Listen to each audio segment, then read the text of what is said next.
Hello friends, welcome to Sunrise Classes. अभी RBI grade B DSIM की आपकी notification आई है और उस नोटिफिकेशन में क्या बदलाव है, क्या आपको पढ़ना है, क्यों पढ़ना है और क्या क्या उसकी कुछ इम्पोर्टेंट डेट्स एंड कुछ इम्पोर्टेंट बातें हैं, उन सबको हम लोग एक बार देखेंगे और बहुत जल्दी में देखेंगे इन चीज़ों को। तो ये आप देख सकते हो कि आपका जो है RBI grade B DSIM total 44 seats आई हैं, लेकिन आप लोगों के हिस्से में मात्र 10 सीटें ही आई हैं। ठीक है, तो आप लोग जो है 10 सीटों में हो। इसमें एक एक करके समझना है।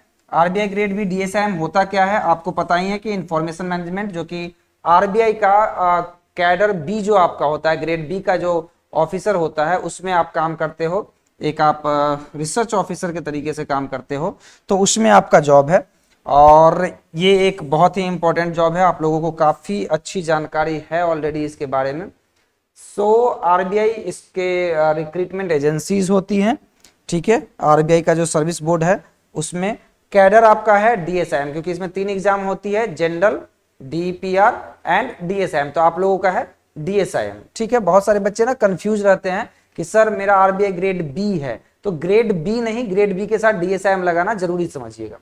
इसमें सबसे इंपॉर्टेंट है कि कुछ इंपॉर्टेंट डेट्स हैं, आप लोग इसको एकदम माइंड में रख लीजिए कि इंपॉर्टेंट डेट्स आपके हैं क्या क्या। पहला डेट है 29 अप्रैल टू 20 मई। ये डेट आप लोगों को ना एक आदत होती है, मैंने देखा है बहुत सारे बच्चों को, कि आप लोग ना अंतिम दिन जाकर के फॉर्म भरते हैं। मत कीजिएगा ऐसा, अंतिम दिन प्रॉब्लम होगी, आप हमसे भी पूछेंगे आकर के, तो ऑन द स्पॉट कोई सॉल्यूशन करना ना बड़ा मुश्किल हो जाएगा। इसलिए कोशिश कीजिएगा हमेशा कि मतलब स्टार्टिंग डेज से ही हम फॉर्म भर के और सब कुछ ठीक करके सेट हो जाए। ठीक है, कोई जरूरत नहीं है कि लास्ट विंडो जाएंगे, लास्ट डे में जाके काम करेंगे। थोड़ी सी आदत को बदलिए। ठीक है, वो एक कहानी है ना कि आदत बुरी सुधार लो, बस हो गया भजन, और जिंदगी अपनी संवार लो, बस हो गया भजन। तो बस वही चीज है। तो ये चीजें ना आप कर लीजिएगा कि जल्दी से कर लीजिएगा। जैसे 29 अप्रैल को हुआ तो 1-2 दिन बाद आप जाकर के फॉर्म भर लीजिएगा। ठीक है, इसके अलावे आपके फेज 1 के एग्जाम का डेट आया हुआ है, ध्यान रहे। हमेशा आरबीआई का जो सर्विस बोर्ड है वो कहता है कि कोई भी एग्जाम डेट जो होता है वो चेंजेबल है अकॉर्डिंग टू द सर्कमस्टांसेस। ठीक है, लेकिन फिर भी एक प्री डिफाइंड टाइम दिया गया है आपको। इसमें आपको फर्स्ट डे जो एग्जाम होने वाला है फेज 1 का, आप सबको पता है कि इसमें मात्र 20 क्वेश्चन पूछे जाते हैं, तो क्वेश्चंस काफी अच्छा होता है। 20 क्वेश्चन को सॉल्व करने के लिए आपके पास 2 घंटे का समय होता है, टोटल 2 घंटे का समय होता है, एंड इसलिए काफी अच्छा खासा टाइम मिलता है। तो समझ लीजिए क्वेश्चन भी अच्छे खासे लेवल का ही होगा। इसलिए इसके लिए आपको 20 क्वेश्चंस में, और ध्यान रहे इसमें जो निगेटिव मार्किंग है इसके बारे में बहुत सारे स्टूडेंट्स को कंफ्यूजन होती है। मैं कभी आप लोगों को बतलाऊंगा कि इसमें निगेटिव मार्किंग कितनी होती है, क्योंकि इसकी जब आप इसके नोटिस देखेंगे तो उसमें लिखा हुआ है कि 5/3 of the marks assign to that question. 5/3 of the marks assign to that question means 5/3 of the marks assign, यानी 5 मार्क्स ऑफ ईच क्वेश्चन। तो कितना हो गया 25/3। ये होती है निगेटिव मार्किंग, मतलब 8.33। मतलब एक क्वेश्चन अगर सही हुआ आपका, ध्यान रहे फेज 1 की बात कर रहा हूं, अगर एक क्वेश्चन सही हुआ तो आपको मिलेंगे 5 नंबर, और अगर एक क्वेश्चन गलत हुआ तो आपके घटेंगे -13.33। क्यों सर? 5 नंबर उस क्वेश्चन का नहीं मिला और 8 नंबर निगेटिव में गया। बातें समझ में आ रही है कि 5 नंबर तो उस क्वेश्चन का माइनस हुआ कि वो क्वेश्चन गलत हो गया, और माइनस में 8.33, मतलब ये टोटल। क्या रीजन है कि ज्यादातर लोग फर्स्ट फेज में ही छट जाते हैं, ये आप समझ सकते हो। ठीक है, तो ये आपका एग्जाम का पैटर्न है, थोड़ा सा केयरफुल रहिएगा। इस केस में ना फेज 1 में सही ना बने चलेगा, गलत नहीं होना चाहिए, ये कॉन्सेप्ट रखिएगा माइंड में। अब फेज 2 बहुत अच्छा है, अगर आपने फेज 1 निकाल लिया है तो आप फेज 2 में जाते हैं, जिसमें 2 पेपर होता है, डिस्क्रिप्टिव एंड इंग्लिश पेपर। इसमें पिछले साल कुछ बदलाव आए थे, वो बदलाव कंटिन्यू किया गया है। क्यों बदलाव आए थे ये मैं आपको आज बतलाने वाला हूं। ठीक है, तो आपका इसमें डिस्क्रिप्टिव होता है, और ये आपको 26 जुलाई का डेट दिया गया, हो सकता है कुछ बढ़ने के चांसेस भी रहते हैं कभी कभार, लेकिन जनरली जो है 26 जुलाई जो है ये टाइम आपका सेट किया गया है। ठीक है, ये आपका टाइमलाइन है। इन डेट्स को सेव कर लीजिए गूगल कैलेंडर में, क्योंकि इस दिन तक की तैयारी आपको कर लेनी है।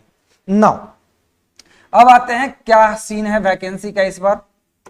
तो वैकेंसी जो इस बार आई है आपकी डीएसआईएम कैडर का खास करके, वो 10 सीट आई है टोटल वैकेंसी की। और इन 10 सीटों में हमारे जो जनरल कैंडिडेट है, वैसे मैं हर कैंडिडेट को जनरल मानता हूं, रीजन आपको ये तैयारी नहीं करनी है कि मैं एसटी में हूं तो इतना ही तो पढ़ना है, बिल्कुल नहीं, आपको तैयारी करनी है 100%। लेकिन फिर भी एक तरीके से मतलब कुछ ना कुछ तो हिस्सा बनेगा ना, तो उस हिस्से की बात कर रहा हूं। मतलब 4 सीट जनरल कैंडिडेट्स यानी अनरिजर्व्ड कैटेगरी में दी गई है। एक ईडब्ल्यूएस का अगर लगा लें तो टोटल 5 सीट हो जाती है आपके पास। ठीक है, ईडब्ल्यूएस के सर्टिफिकेट जिसके पास ना हो प्लीज अपडेट करा लीजिएगा, क्योंकि बहुत बड़ी दिक्कत हो जाएगी अगर आपके पास ईडब्ल्यूएस के सर्टिफिकेट नहीं है तो क्यों छोड़ना एक सीट। सरकार कौन सी चीजें फ्री में देता है, मेहनत तो आप कर ही रहे हैं। ठीक है, तो एक सीट गंवाना मत, एक सीट रखना, क्योंकि हमें एक ही सीट चाहिए, पता है ना, वो भले ही 10 सीट है, हमें पास होने के लिए एक ही सीट चाहिए, तो वो चीजें आप ध्यान में रखना। दूसरी चीज, ओबीसी के लोगों को 4 सीट मिली है, तो आप अपने इस सीट को एंजॉय करें, that's beneficial for all of you, क्योंकि जिन लोगों का मतलब थोड़ा कम मार्क्स आ गया फिर भी वो आप सेलेक्ट हो जाएंगे। उसके अलावा एससी में 1 सीट आपकी दी गई है। ठीक है, ये वो एक सीट आपको एक्स्ट्रा है, आप जनरल से भी फाइट कर सकते हैं। ओबीसी वालों के पास भी ये एक्स्ट्रा सीट है, आप जनरल से फाइट कर सकते हैं। अगर आपके पास ओबीसी सर्टिफिकेट नहीं है तो आप वैसे भी जनरल से फाइट करेंगे। पीडब्ल्यूबीडी की जो कैटेगरी आई है ना, एक सीट, ये एक सीट आई नहीं है, ये एक्चुअली पिछले साल वाली वैकेंसी की है। पिछले साल आपको पता ही है कि पीडब्ल्यूबीडी में किसी कैंडिडेट का सिलेक्शन नहीं हुआ था, क्यों, कोई बच्चा क्वालिफाई ही नहीं किया था, तो इसलिए पीडब्ल्यूबीडी में ना आपका एक सीट पिछले वाला ही है। मतलब टोटल इस साल जो है 9 वैकेंसी है, एक वैकेंसी तो पिछले साल की आ रही है जो कि कैरी फॉरवर्ड हो रहा है ये। तो ये आपका पीडब्ल्यूबीडी का, ये आपका सीट का पूरा वैकेंसी जो है 10 वैकेंसी इसी तरीके से आपका बटा हुआ है। ठीक है, तो ये आई होप आपको समझ में आ गया होगा कि क्या है आपका इस साल का वैकेंसी डिटेल्स। अब इसमें 2-3 चीजें ध्यान में रखें। बहुत सारे बच्चे पूछते हैं सर कितना अटेम्प्ट है इसका, तो मैं उस अटेम्प्ट की चर्चा कर देता हूं, देख लो जरा सा। अगर पहले तो एज लिमिट बतला देता हूं, फिर अटेम्प्ट भी बतला देता हूं। अगर आप जनरल कैटेगरी के कैंडिडेट्स हैं तो आपके पास 21 ईयर एंड 30 ईयर्स, और एज कैसे काउंट होगा, तो ध्यान रहे आपको ना देखना है अपना डेट ऑफ बर्थ। क्या आपका डेट ऑफ बर्थ 1996 के बाद है, कितना, अप्रैल 2 1996, अगर इसके बाद है तो आप एलिजिबल हैं, आप क्वालिफिकेशन को, आप एज क्वालिफिकेशन को मेट कर रहे हैं। ठीक है, तो ये आपका केस है। इसमें आपको जनरल और ईडब्ल्यूएस कैटेगरी वालों को 6 अटेम्प्ट्स दिए जा रहे हैं। ठीक है, 6 अटेम्प्ट्स ही दिए जाते हैं, तो आपने अगर 1 अटेम्प्ट या 2 अटेम्प्ट लिया है तो आप जल्दी से निकाल लीजिए, क्योंकि 6 अटेम्प्ट से ज्यादा नहीं मिलते हैं इस केस में। ठीक है, जॉब प्रोफाइल के बारे में भी आगे बात कर लेंगे आपसे। हाँ, कुछ बच्चे ना एमफिल कर लिए हैं, उनके लिए है ना, आप 32 ईयर्स तक एलिजिबल रहते हो, तो आपके पास 2 साल एक्स्ट्रा मिलता है, क्योंकि आप थोड़ा ज्यादा पढ़ लिए होते हो, तो आपको ना थोड़ा सा एक्स्ट्रा मिल जाता है, क्योंकि आपने कुछ ज्यादा किया हुआ है, फिलॉसफी आदि पढ़ी है, तो इसलिए। नेक्स्ट, पीएचडी वालों को थोड़ा और ज्यादा मिलता है, आपको 34 ईयर्स तक मिलते हैं। एंड SC ST को +5 ईयर्स आपको आपके संविधान से ही मिलता है। आपको पता है कि आपके कॉन्स्टिट्यूशन में आपको कुछ रिबेट दिया गया है, और वो है +5 ईयर्स। ओबीसी वालों को +3 ईयर्स एंड पीडब्ल्यूबीडी को +10 ईयर्स। और ये +10 ईयर +3 ईयर कहाँ है, ये आपके जो 30 ईयर्स वाले एज हैं इस एज लिमिट। ठीक है, तो 30 ईयर्स की जो एज लिमिट है उससे +3, उसी से +5, उसी से +10 होता है। मतलब आप 40 ईयर्स की एज तक कर सकते हैं अगर आप पीडब्ल्यूबीडी में जनरल या ईडब्ल्यूएस में है तो। जनरली ये जनरल ईडब्ल्यूएस की कैटेगरी में ही रखा गया है, बट पीडब्ल्यूबीडी को दिया जाता है, सबको नहीं दिया जाता है। तो ये आपको आई होप समझ में आ गई होगी। अब आते हैं कि एजुकेशनल क्वालिफिकेशन। बहुत बच्चों के ये क्वेरीज मेरे पास आए हुए हैं, बहुत ज्यादा क्वेरीज आई हुई है कि सर कौन सा सिलेबस होगा। देखिए, आपका क्या पर्सनल है, कस्टमाइज्ड, वो आप हमारी व्हाट्सएप टीम को मैसेज करके आप अपनी क्वालिफिकेशन, आप अपने मार्कशीट भेज करके आप पर्सनल गाइडेंस ले सकते हैं। वहां से आपको हमारी काउंसलिंग टीम बहुत अच्छे से समझा देगी कि क्या आप एलिजिबल हैं या नहीं है। लेकिन एक ओवरव्यू मैं दे देता हूं अभी आपको, ताकि आपको समझ में आ जाए कि क्या एक्चुअल सीन है। ध्यान रहे, हम जो आपको बतलाते हैं वो एक तरीके से हमारा खुद का और हमारी टीम का जो बच्चों से इंटरेक्शंस होते हैं और जो ऑफिशियल से इंटरेक्शंस होते हैं, उनके बेस पर एक ओवरव्यू है। किसी किसी सिचुएशंस में वो चीजें जो है मिसमैच हो जाती है, क्योंकि इस चीज को हमने देखा है कि कुछ बच्चे ना कंफ्यूज रहते हैं कि सर मैं जो हूं इसको फॉर्म भरूं या ना भरूं। देखो, अगर हमने कह दिया है यस यू आर एलिजिबल, तो ध्यान रहे कि हमने कुछ ऑफिशियल सोर्सेस के बेसिस पर ही कहा होगा। तो अगर यहां से कह दिया गया यस, तो कंफर्म रहिए आप फॉर्म भर लीजिए, टेंशन फ्री हो जाइए, भर लीजिए। लेकिन अगर कहा गया है कि आप रिकन्फर्म कीजिए बाय द फैसिलिटेशन सेंटर, तो आप प्लीज जाकर के वहां से पूछ लीजिए, क्योंकि बहुत सारे केसेस ऐसे होते हैं जहां पे आपकी एलिजिबिलिटी हमारी समझ से होती है, लेकिन जो ऑफिशियल्स है, जो सर्विस बोर्ड है आरबीआई की, उसकी समझ से वो नहीं होती है। उस पार्टिकुलर सिचुएशन में आपको वहां जाना पड़ेगा या आपको कॉल करना पड़ेगा फैसिलिटेशन सेंटर पे। Got the point. लेकिन जो डिग्री है वो ध्यान रहे, जनरल कैटेगरी के कैंडिडेट्स के लिए आपको 55% मार्क्स लाने पड़ेंगे, ठीक है, in the masters degree statistics, mathematics या मैथमेटिकल स्टैटिस्टिक्स में। ध्यान रहे, अगर आप मैथमेटिक्स में हैं तो आपको कुछ एक्स्ट्रा चीजें भी करनी होंगी। इसके लिए आपको हमारे टेलीग्राम पे कंप्लीट जो पीडीएफ है वो आपको मिल जाएगी, जो नोटिफिकेशन आया है उसमें आपको इसकी डिटेल जानकारी दी गई है। फिर भी अगर आपको समझ नहीं आता है तो हमारी व्हाट्सएप टीम आपको मदद करने के लिए हमेशा आपके सामने खड़ी रहती है, तो आप उनसे बात कर सकते हैं। Now applied statistics, econometrics and informatics में भी आप कर सकते हैं। जैसे आप जानते हैं कि आईआईटी बॉम्बे में इंफॉर्मेटिक्स के एग्जाम्स होते हैं आईआईटी जैम के थ्रू, तो जो बच्चे उसमें भी हैं उनको भी अलाउड है। डेटा साइंस या आर्टिफिशियल इंटेलिजेंस के जो स्टूडेंट हैं उन्हें भी ये एग्जाम देना अलाउड है, या बहुत सारे बच्चे मशीन लर्निंग या बिग डेटा एनालिटिक्स वाले हैं उनको भी ये अलाउड है। ठीक है, ध्यान रहे, बहुत सारे बच्चे ना इन सब फील्ड में 4 इयर्स, मतलब उनका 3 इयर्स नहीं होता है, 4 इयर्स बैचलर्स डिग्री वाले कुछ स्टूडेंट्स होते हैं, उन्हें भी यह एग्जाम क्वालिफाई करता है। आप एलिजिबल हो to apply for this exam. ठीक है, ध्यान रहे, ये जो है जनरल के लिए 55% मार्क्स होता है डीएसएम कैडर के लिए, लेकिन अगर आप एससी एसटी या पीडब्ल्यूबीडी कैंडिडेट्स हो तो इस पार्टिकुलर केस में आपको रिजर्वेशन मिलती है, आप 5% कम मार्क्स पर भी एलिजिबल हो जाते हो। Got the point. तो ये चीजें आप हमेशा ध्यान में रखिए।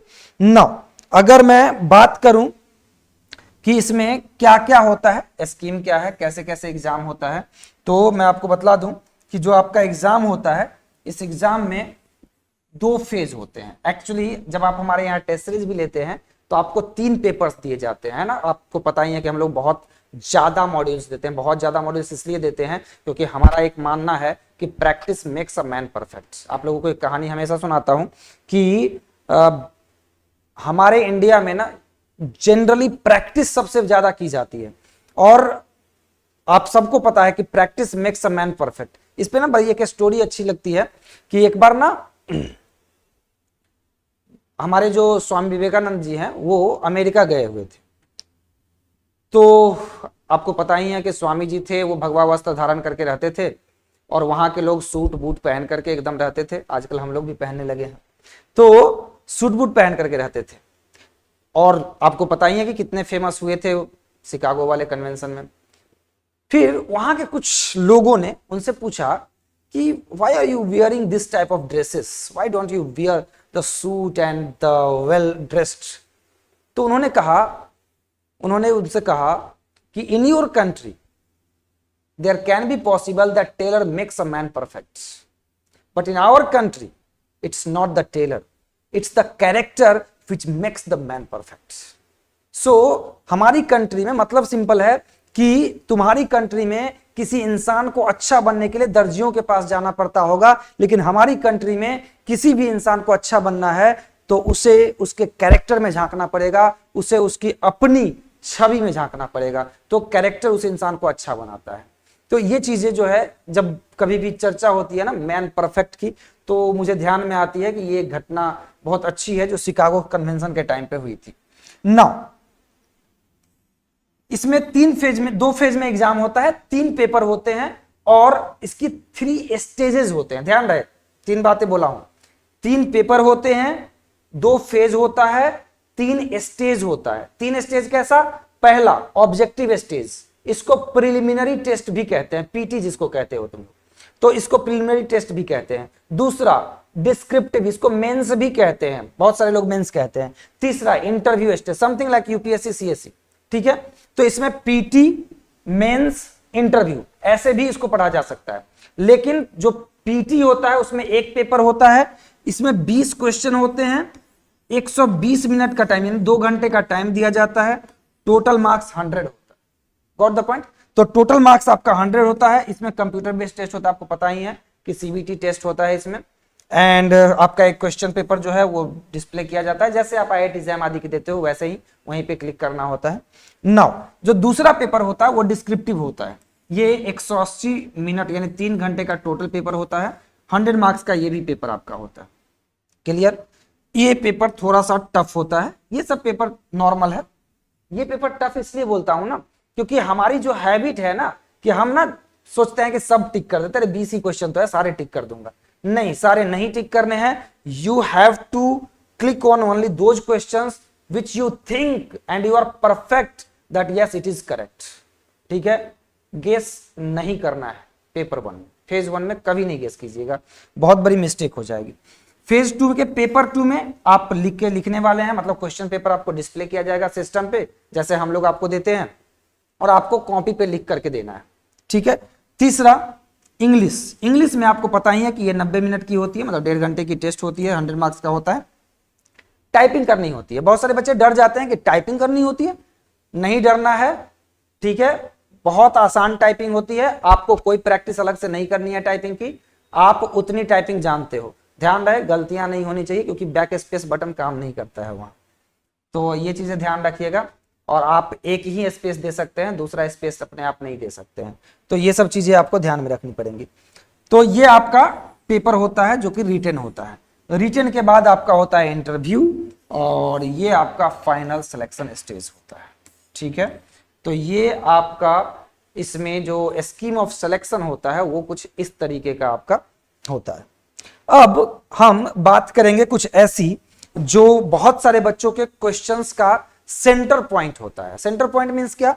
सेंटर पॉइंट मींस कि सर पिछले साल सिलेबस क्यों चेंज कर दिया और अभी तो आप लोग दे भी नहीं पाए हैं। हाँ बिल्कुल, बहुत मतलब किसी ने भी अपडेट नहीं किया है और हम बहुत जल्द इसको अपडेट कर रहे हैं। ठीक है, बहुत जल्द ये अपडेट हो जाएगा आपके सामने। एक्चुअली ना टास्क जो पहले मैनुअली होता था, जो पहले एक्सेल में होता था, आजकल ना एआई के सहारे होने लगा है। तो हमारी जो एजेंसी है आरबीआई, ऑब्वियस सी बात है, और सारी एजेंसी से ज्यादा बेहतर काम करती है इंडिया की, तो और सारी एजेंसी से ज्यादा बेहतर काम करती है।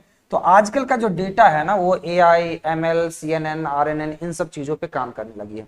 इसलिए हम लोगों को एक्स्ट्रा टॉपिक्स पढ़ने पड़ रहे हैं, यानी आपको डेटा वेयर हाउसिंग पढ़ाई जाती है, एआई, एमएल, ऑप्टिमाइजेशन टेक्निक्स, ये सारी टॉपिक्स जो हैं वो एक्स्ट्रा ऐड हो गई है। मैं आपको एक बार एक नए वीडियोज में आपको वो भी समझाऊंगा कि क्या वो टॉपिक्स हैं और उनको पढ़ने के लिए हमें क्या करना चाहिए। ध्यान रहे सीरियसनेस जरूरी होगी। ठीक है, तो ये जो आपका टॉपिक है इसमें आपको data collection and macro economic forecasting पढ़ाई जाती है।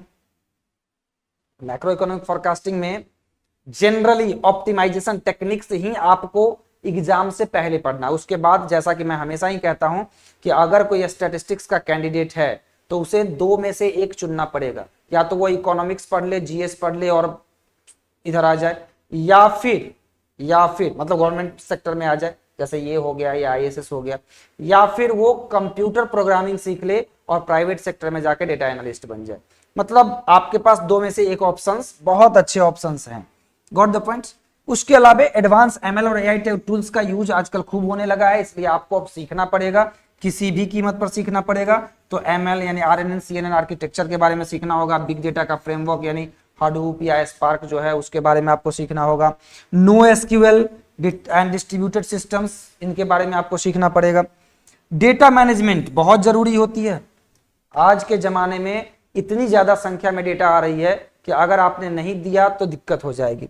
तो आपका SQL, database normalisation, ETL processes and data warehousing, data pipeline design, इसके अलावा बेजियन, जो कि आपको पता ही है कि सिमुलेशन टेक्निक का सबसे बड़ा टूल होता है, high dimension regression, simultaneous based approaches, आप लोगों को अच्छे से पढ़ाया हुआ हूं साइमल्टेनियस बेस्ड अप्रोचेज। तो जिन लोगों को भी ये सब चीजें पढ़नी है, समझनी है, वो आप सनराइज क्लासेस को ज्वाइन कर सकते हैं। आपको सबको पता है कि Sunrise Classes, ISS coaching Delhi Sunrise Classes एक दिल्ली बेस्ड कोचिंग सेंटर है जो Indian statistical service and RBI DSIM के क्षेत्र में एक अनपैरेलल्ड सर्विस प्रोवाइड करती है। आप सब लोग जो भी ऑनलाइन लेते हैं तो ऑनलाइन लीजिए, लाइव में, ऑनलाइन में आपको दोनों ही फैसिलिटीज होती है, live as well as recorded, and offline भी आपको दिल्ली के अंदर, लक्ष्मी नगर दिल्ली में आपको मिलता है। तो अगर आप ज्वाइन करते हैं या आपको ज्वाइन करने की इच्छा हो तो आप हमारे नंबर 8227056819 पे कॉल या व्हाट्सएप करके पूरी जानकारी ले सकते हैं। ठीक है, हमारी वेबसाइट www.sunriseclassesiss.com पे भी जाकर के आप जानकारी ले सकते हैं। सनराइज क्लासेस आईएसएस, इसको अच्छे से आप नोट कर लीजिए और ध्यान रहे कि ये टॉपिक्स बहुत ही टेक्निकल हैं, इसलिए आपको बहुत ही माइन्यूट गाइडेंस की जरूरत होती है, और हम इन सब के साथ लाइव मेंटोरशिप सेशन भी देते हैं। तो आप आइए, एक बार इंक्वायरी कीजिए और पता कीजिए। ठीक है, आपकी जो कोर्सेस हैं अभी आपकी रिकॉर्डेड मोड में क्लासेस चल रही हैं, बहुत जल्द आप लोगों के लिए live classes and offline classes भी आ रही हैं। तो आप जुड़े रहिए, और अगर आपको ये वीडियो अच्छी लगती है तो लाइक कीजिए, शेयर कीजिए और सब्सक्राइब कीजिए। Thank you.